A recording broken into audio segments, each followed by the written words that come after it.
everybody. So this is the dynamic art teacher, and I'm going to be teaching y'all how to mix and blend with colored tempera paint. So this, I just bought like basic tempera paint just from the store. I think I got it from Hobby Lobby, but you can get it really from any paint or craft store. And this is mostly intended for elementary students, but it can be applied to junior high and high school. I'm actually going to be doing this with high school so that they learn how to use tempera paint, which is easy, accessible materials for emerging artists. So to get started, you're going to need 12 by 12 watercolor paper. And on here I drew a circle with 12 triangles, and that's going to be our color wheel. And at the bottom I have two 2 by 2s, little squares, and those are for to pick a complementary color pair, split complementary, and then at the bottom you can see there's an analogous. And that's a 3 set. And then off to the right there will be a gray value and primary color value. So just to get started off, we are just going to do our color wheel and the bottom. So we're just doing this half of the paper. So once you get that all drawn up, then you can get ready. So on to the mixing. In order to start mixing, you're going to need to have preferably a palette knife, but if not, you can use like a popsicle stick or a paintbrush to mix colors. I don't recommend mixing paint with the paintbrush, but you can. It's doable. Just make sure you clean off your brush really well in between. Today I'm going to be using a flathead brush, so it just gives a nice bounce to it, and it's good for watercolor, tempera, acrylic. And this is just nice because it'll cover enough area without me having to go over it over and over. So you're going to need to have a palette. Mine's just a plastic one that I bought from the craft store. If not, you can use like a paper plate or a glass palette. Anything like that is fine. Then I also have some rags, which you can just use old ones or buy a bag of rags from like Hobby Lobby or Home Depot. And just a paper towel for when I need to clean stuff up a little bit and don't want to use these dirty rags. So to get started, I always lay out my primary colors. Now, generally people use red, yellow, and blue. But instead of red, I'm actually going to be using magenta. And I just prefer magenta because it creates really wonderful colors within this paint. But red's fine. It's very traditional. Magenta is just kind of taking over as the new red today. So to get started, you got to always put a big glob for my primaries. And then 2 small ones off to the side. Then next, it would be your yellow. So big for the primary. Again, 1 for the secondary on the side. And then your blue.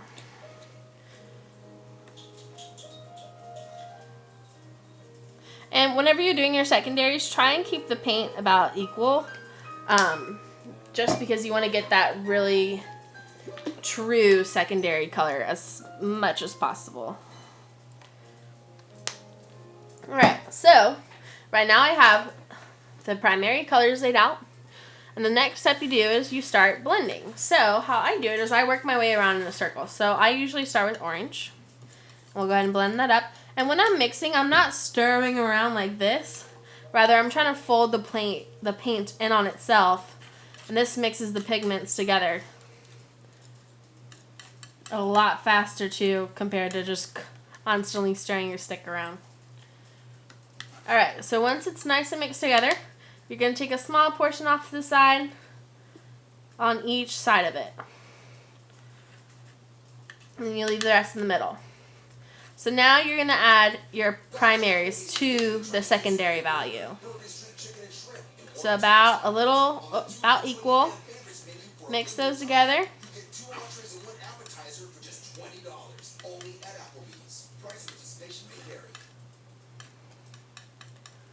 And I used a little bit too much magenta, so what I'm going to do is I'm going to sneak over here and take a little yellow. And that's fine. You're not going to get it right the first time. If not, you just grab a little bit of other paint from the other side, and that's fine.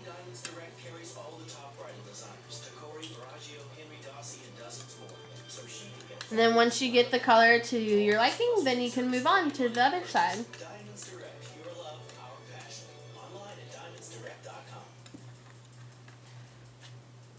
Alright, so I'm going to go ahead and wipe off my palette knife in between, because now I'm going to go over to yellow and add it to the orange.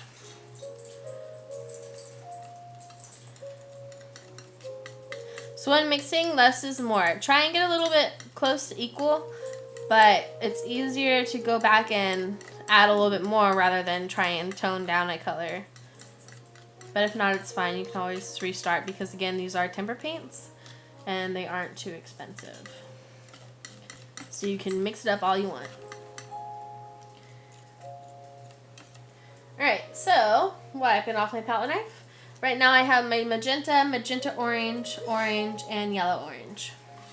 So now I'm continuing down the circle. And then blue and yellow, you'll get green.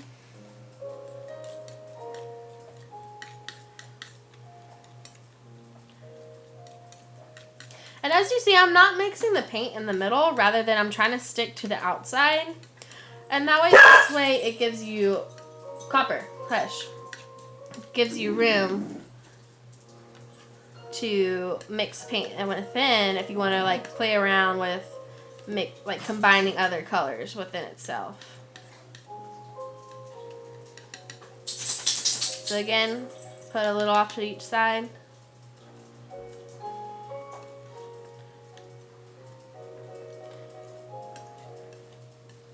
And then you can go and mix them. And whenever you're grabbing paint, make sure to grab from the outside rather than dip it in the middle. That way you don't contaminate the whole area.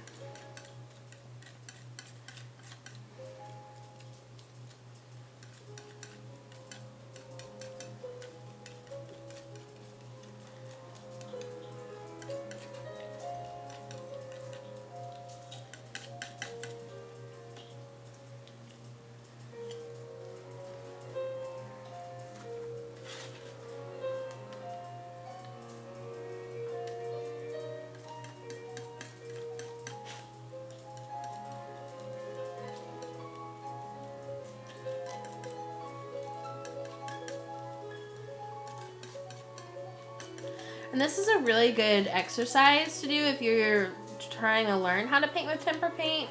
It's a very basic exercise that you can do with any painting materials, really. And it just gives you a good sense on how the material works and how to mix the colors necessary to create painting. Alright, so last is our violet or our purple. And magentas make beautiful violets, which is amazing. So this is a little bit too blue, so I'm just going to again steal some magenta over and mix that right on in.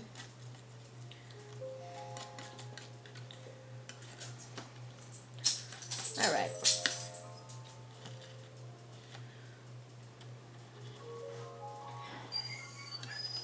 Excuse my dogs, they're crying.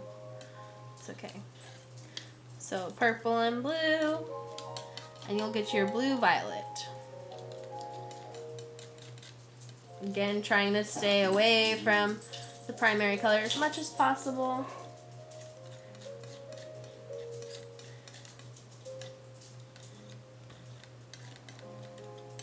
And you really want to make sure you mix the color fully. You don't want to have any like random streaks in there, like purple not all the way mixed in with the blue. Because when you're painting, that's going to show up. So say you grab for like the blue violet and you didn't fully mix it, then you might have some blue streaks that pop up. And that's not intentional, so that's not what we're going for in these looks. Alright, so lastly, our magenta violet, and that's just bringing over some magenta and mixing it with the violet.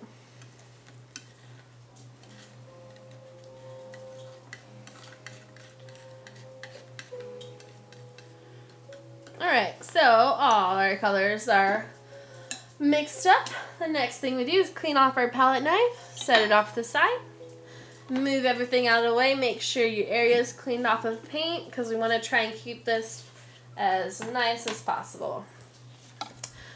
The best way I recommend for painting your color wheel is to go the same direction with your paint. So say if I was going to start like with magenta, then I would stick to that pattern. So it'd be like magenta, magenta orange, orange, yellow orange, etc. until I finish. So the next step is we're going to go ahead and go in that order. So we'll start with our magenta the same way we started mixing.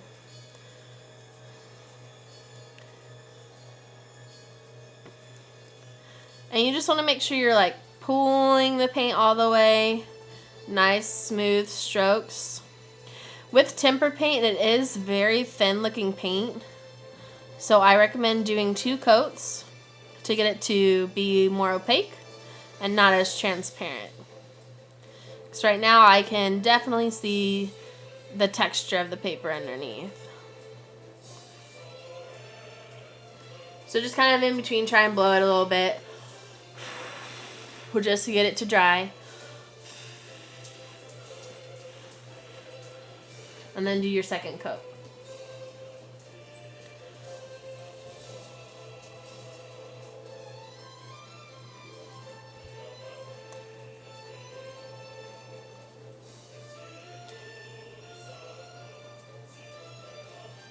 And if you get a little over the edge, it's fine because we're just going to go back in and put the next color on top.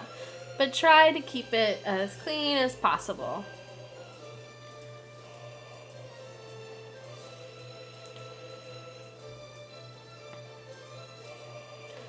Okay, so very important is to wipe off your brush in between. And that's why we have our little cloths. So just make sure to kind of dab at it. If it's a really potent color, like right now it's fine because I'm in the red family. But say if I was jumping from like orange to like yellow or yellow to blue, I would really want to wash off my brush like with water. That way it doesn't contaminate the color and I get a fake color on my color wheel.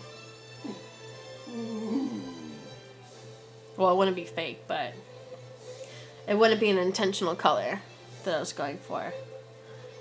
Same thing how I said like when we're mixing the paint. No streaks, that way it doesn't mess up how the paint's going to look when it's applied to the paper.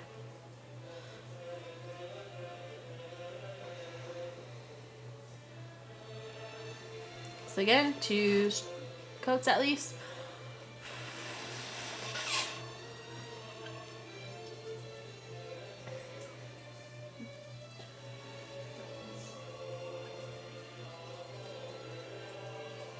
Even still, I might go back after I'm done with these 2 coats and do 1 more coat on top just because it is really thin paint. And it can be good, but for the look I'm going for, this isn't it. So when I'm done, I'd probably go back. So we'll go back to the magenta and do another coat.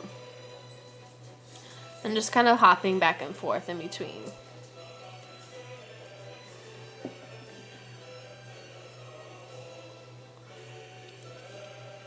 And say if you're putting your color down and the color next to it are super similar, like there's not that much of a transition. Right now we have a good transition, but say my orange was a little bit too red or my red orange was a little bit too orange, then you would just go back to your color wheel and either add more of the magenta or more of the orange, whatever it's calling for, to get it to that true color that you're wanting.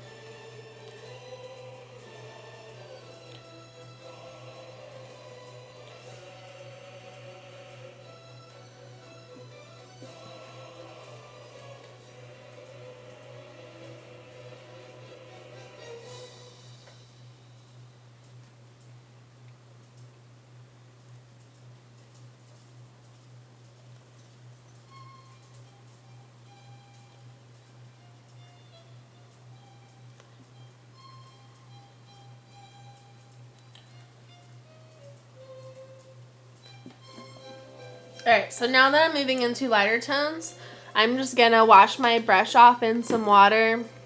I just have an old cup that I got from Fredericksburg from a festival.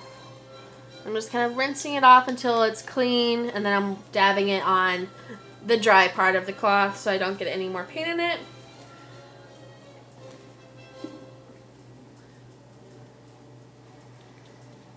Because we don't want to contaminate these lighter colors. It's usually fine if you're sticking kind of between the same family of colors that are right next to each other. Like those three are fine to go back and forth between. But the yellows, they are easily contaminated.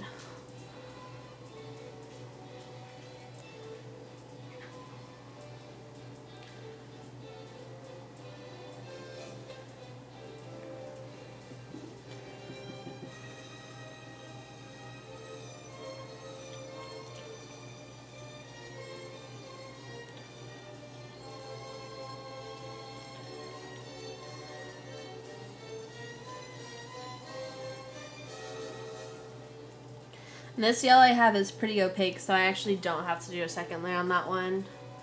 But I am going to go back and do another layer on the orange just because he's looking pretty low.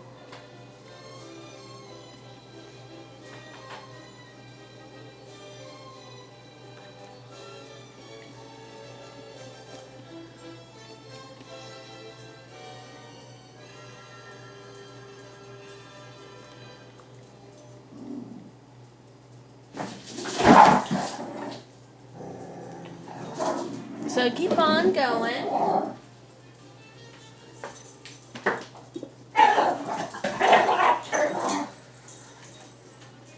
So again, washing off my brush since I went back into the orange. Excuse my dogs, they're playing. Charlie, quiet.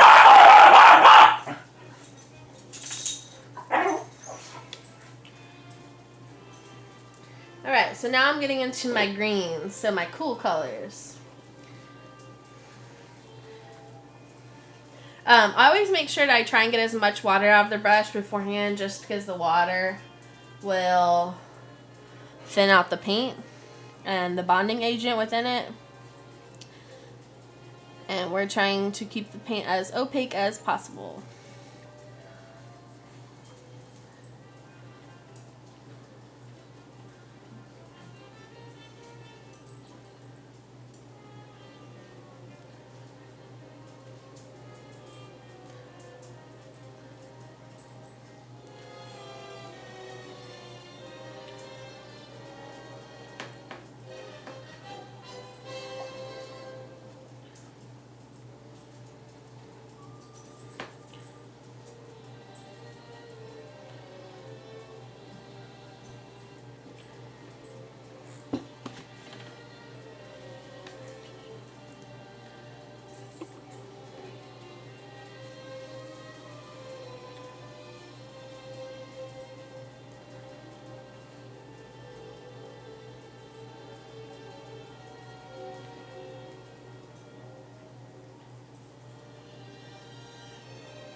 Alright, so again, washing my brush in between, so now I'm going into blues and purples.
Alright, so now I have this finished. I'm just going to go and clean up the edges.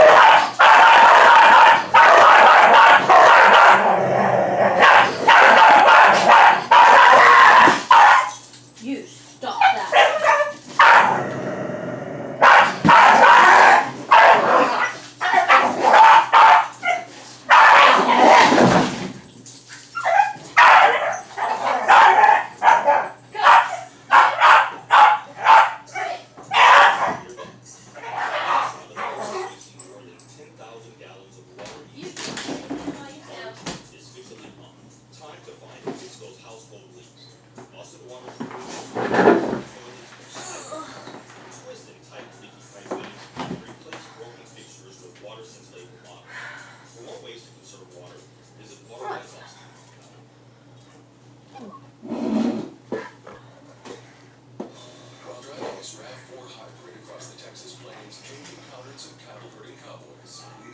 City folk.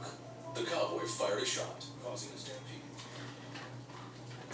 Okay, so you have your color wheel finished. Now you're going to get a clean brush, dip it into water, and you're just going to go around and clean up those edges a bit. So I'm just getting it wet and running my brush over the paint that is not wanted. Then you just get an edge of a paper towel and go in and wipe it up. And it just makes it look better. It is more presentable. Because you want to try and keep it as clean as possible.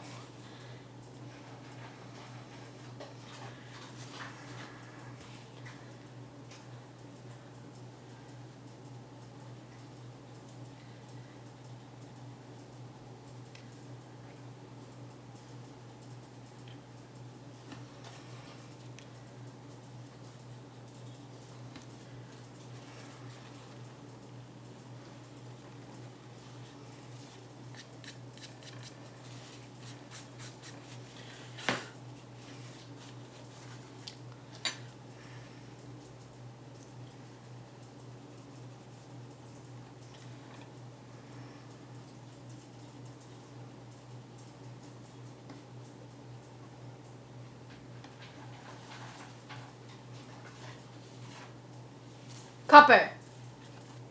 Johnny and his food.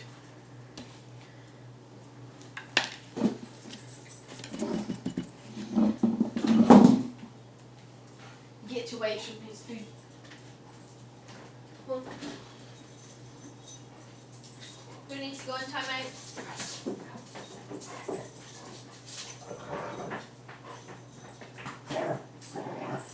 Charlie, I'm gonna take your food away. Eat your food, Charlie. Not you. This is not yours.